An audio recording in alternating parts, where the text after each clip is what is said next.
Hello, everybody. You may have heard that we had a terror attack yesterday in Vienna. 22 people were probably injured. The number keeps rising, so it's unclear. But supposedly 4 people were murdered by the attacker from North Macedonia. The attack started at Seitenstättengasse, that is close to the synagogue, Stadttempel, but it is totally unrelated to that shul, I suppose. It does not look at this point as a predominantly anti-Semitic attack. But it started in the proximity of that temple, Seitenstättengasse, and continued at Ruprechtplatz, that's also a street close by, where the first victim was taken at the restaurant Salzamt, I suppose. I'm not quite sure if that's the correct restaurant, if I correctly identified it. But a waitress was, or waiter, I'm not sure what's gender, was murdered at a restaurant. And a second victim was claimed by Fleischmarkt 4, another address, and a third one close by. That's all very close from each other, at Franz-Josefs-Kai 21. The policeman that was also injured, one of those 22 injured citizens, the policeman was shot nearby in Franz-Josefs-Kai number, or at the level of house number 29. The attacker seemed to wear an explosive vest, but that was just the first impression. It turned out to have been a dummy. I'm not quite sure what he tried to do with that. If anything, that makes it being taken out earlier than later. So I don't really know what purpose that served. So far, those are the hard facts related to the incidents. But the true question is, of course, in what pattern does this stand? What does it really belong to? And you may have heard that there were a number of attacks against France as of recently. There was this beheading of a teacher. Then we had an Islamist attack last Thursday in Nice. Actually, that's the French pronunciation, the Nice.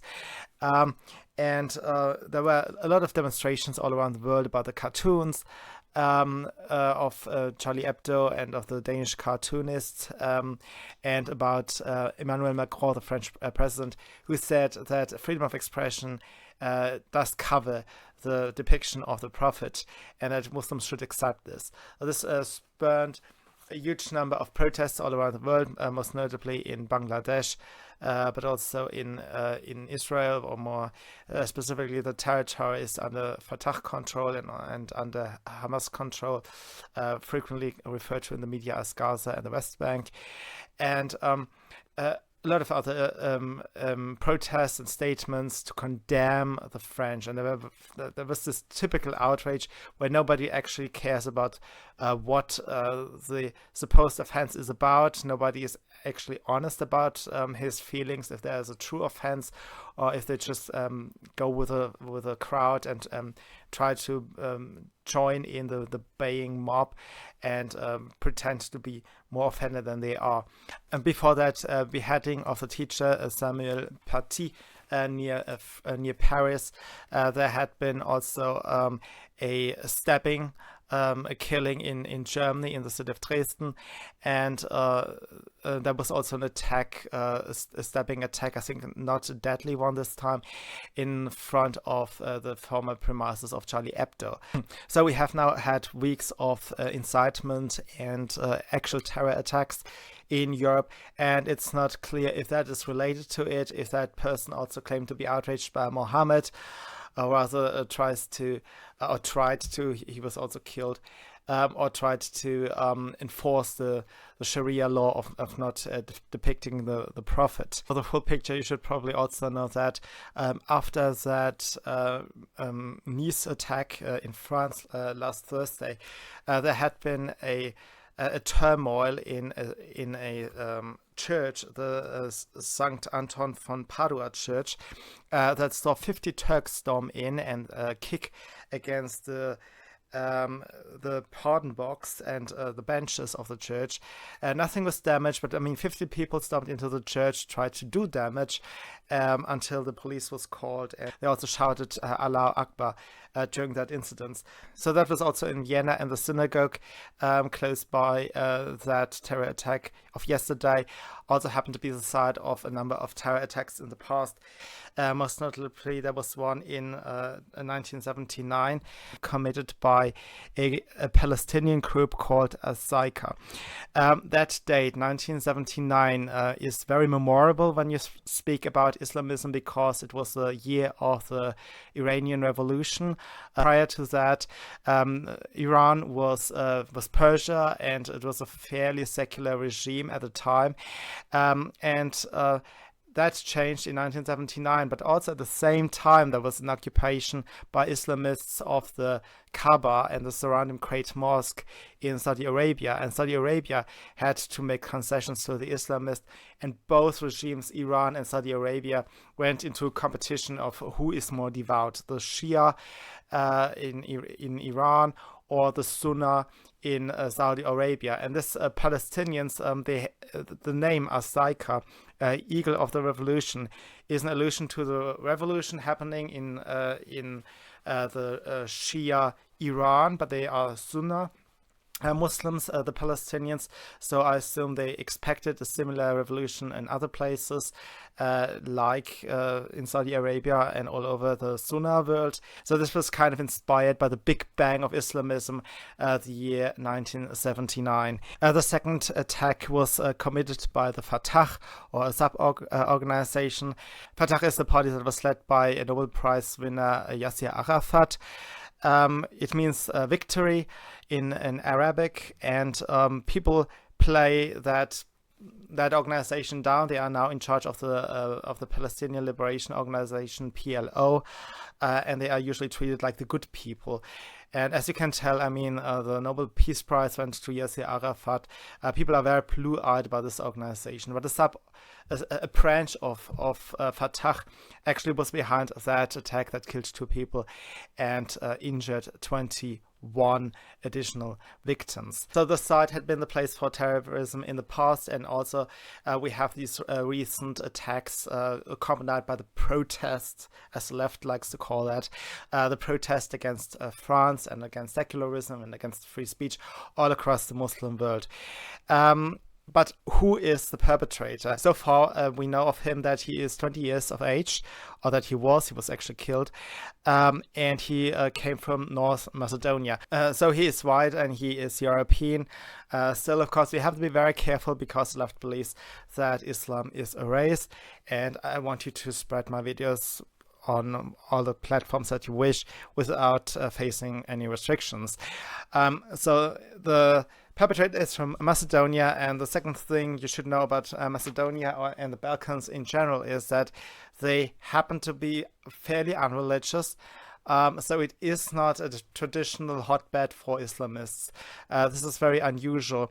The lawyer of the guy, I mean, now he is of course not standing before a court, but he had in the past, in 2019, when he tried to join ISIS, he had met his mom, and the mom of the killer looked like a very Western woman. And this is very believable. As I said, the Balkans aren't actually terribly religious. So this bears the question if a Muslim or Muslim family that is on the outset at least unreligious can protect itself against Islamism. What went wrong, and how can we protect ourselves? Because usually we are told, you know, this immigrant is a very good person. He is a doctor, or he is very ambitious, or he is very smart, or at least he's behaving very nicely. So maybe we should accept more immigrants like him because he's such a nice guy. But then you also know that a lot of these people who have terrible children happen to be very nice people. So to stabilize the situation, you have to also, and this is a very hard thing to communicate, you also have to tell very nice people that we must stabilize our communities first, including the Muslim communities in our countries, and including those actually who don't live in any communities but who are Muslims in our countries. We have to protect them first before we take in more Muslims from Muslim countries, because their children, and even if they are very good parents, they get in touch with all these people who tell them that they are constant victims of racism. That's the number one motivation of these Islamists, that the left tells them that they are constant victims of racism. And they get radicalized. They don't get radicalized by the internet. This is a claim made to shut down communication as such. But eventually, these people run into more and more individuals that have obscene views. Muslims, also the good Muslims, the best Muslims, the greatest Muslims, have a stronger obligation to do something against Islamism than the rest of us. I want to come to the how in a moment, but first I want to discuss how a lot of members of the Muslim community don't want to take on that obligation, and this riles me up. And I have seen a meme on Twitter that I want to show you.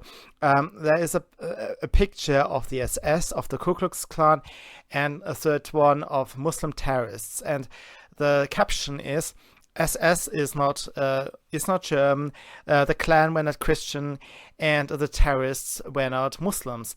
And this is insane.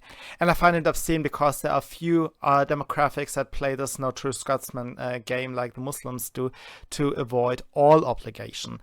And the second one, maybe I'll start there. The second one is actually the political left. Whenever they cannot defend group members, they say that it's yours. So Stalin, Mao, Pol Pot, Kim Jong-un, whoever, all these people.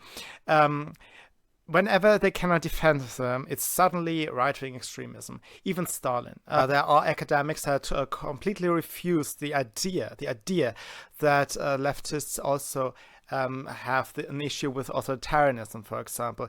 And this attitude, if you cannot defend the black sheep in your community, it's suddenly no longer a member of the community, is only played really by these people who cannot admit that, by these fanatics. And I think this is a sign of fanaticism, by the political left or by Muslims. And so you see a lot of prevarications. We have to fight hate now again. Hate, okay? I don't want to fight hate. I want to actually just solve a problem, and hate is an emotion that won't go away. It's human, okay?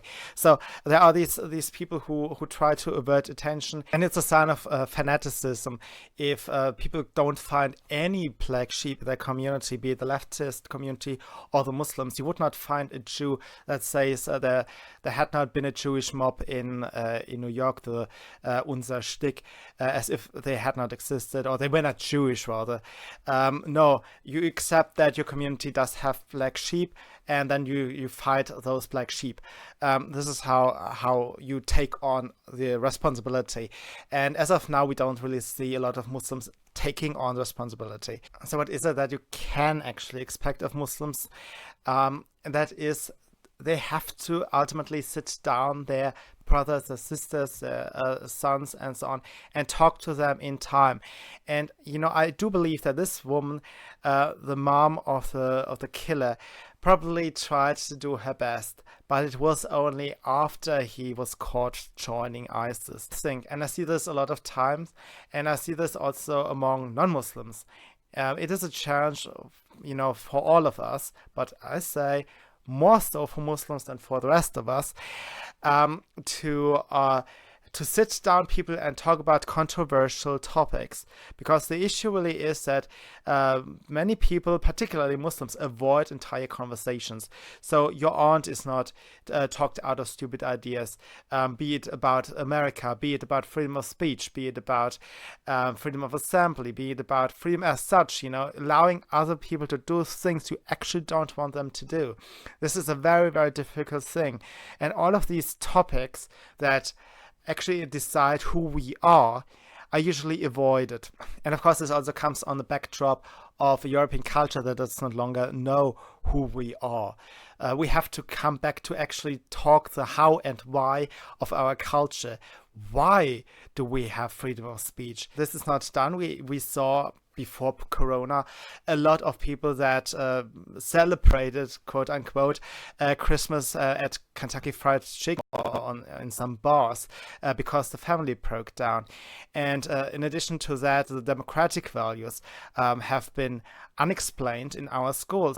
The issue is that we have forgotten why we do these things. Mark Zuckerberg once compared freedom of speech to a tradition. It's just some quaint quirk we simply have, but he did not explain he could not explain to himself apparently why this is important. It was just a thing that we hold dear, but why?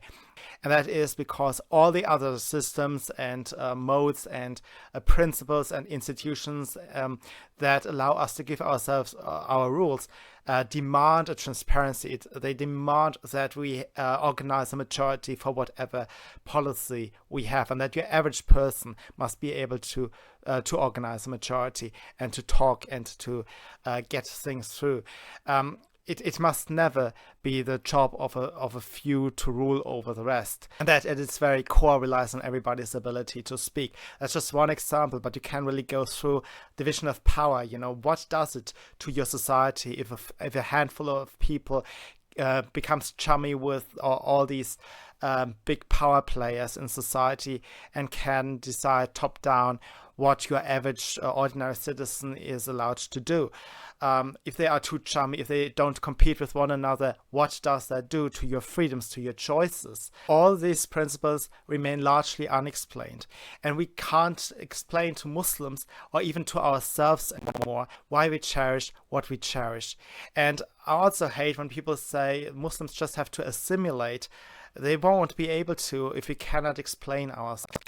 So this is a job, I insist, is a job for all of us, just more so for Muslims.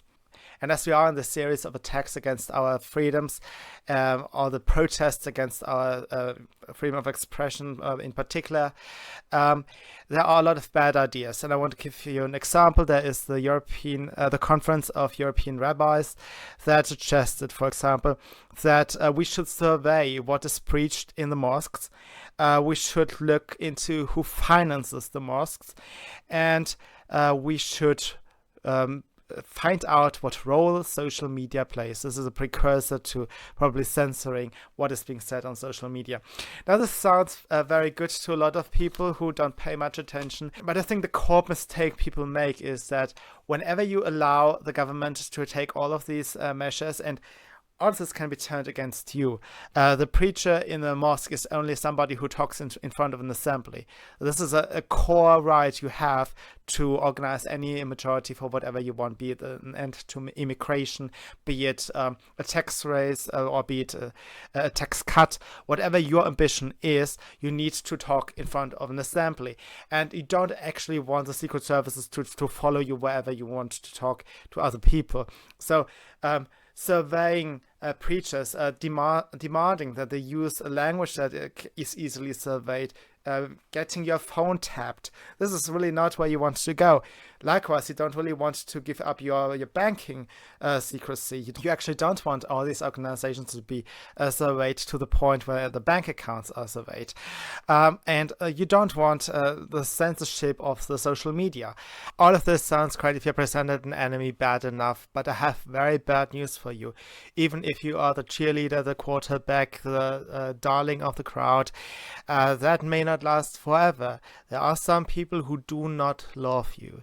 So it may turn out that you may be silenced, your phone may be tapped, your speeches may be shadowed by a Secret Service agent, etc., etc. So whatever you try to target against Muslims may come after you. What you have to consider instead is that there are actually a lot of hard things, hard measurements that can be done and that should be done. First and foremost, violent crimes should always be punished more. Of course, you don't get all the suicide bombers with that, but there is a broken window effect. So if violence is punished hard enough in the community, it's no longer cool. So this entire cheering environment goes away, and with that, eventually, also those people who are prepared to give their lives for the cheering will go away. Then, of course, the deportations and the limitation of the legal options these people have to remain in the country, particularly when they are violent offenders. I mean, there are a lot of restrictions placed on the executive. They cannot deport people in Europe, and all of these things can go. There's a host of measurements that actually can be done that don't affect your basic rights, and you have to find a way to decide what is a basic right by now, because the left claims basically everything they want is democracy, and you have to take gay marriage just as seriously as your right to vote, and so on. That's BS, but there is something you have to find out for yourself, and this is what the debate must be about, that you have with your sister, with your uncle, and so on, particularly when you're a Muslim. That is, what would you need to organize a majority for something you want? What does a democracy need so that your average citizen can have an effect in politics? So these are the basic things: assemblies, talks, etc., etc., voting. So the core is the core, and you have to find out for yourself again what that is and why you need it. Okay, this conversation must be had, and Muslims more so than the rest of us. Just to turn away all these anti-Semites, I just gave the rabbis as one example, but of course there are also Gentile examples. There is a politician in France that asks for a French Guantanamo, but unlike the US-American Guantanamo Bay camp, this is not meant to be for war prisoners who are not citizens, so the state doesn't have the same obligation. The legal procedures that a citizen must be guaranteed so he can be politically active again without the repercussions of those who are already in power. The same legal safeties don't have to be enjoyed by non-citizens. So the US-American military runs a camp for non-citizens that also happen to be prisoners of war. You don't want this for people who are citizens. If it's a foreigner, if he has a different place to go, you can deport somebody.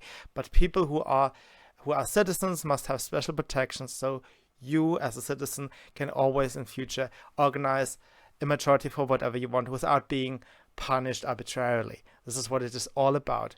You must be able to organize something in future, and these are the rights and protections that we have to focus on most. That was it for today, and I'll see you soon. Bye.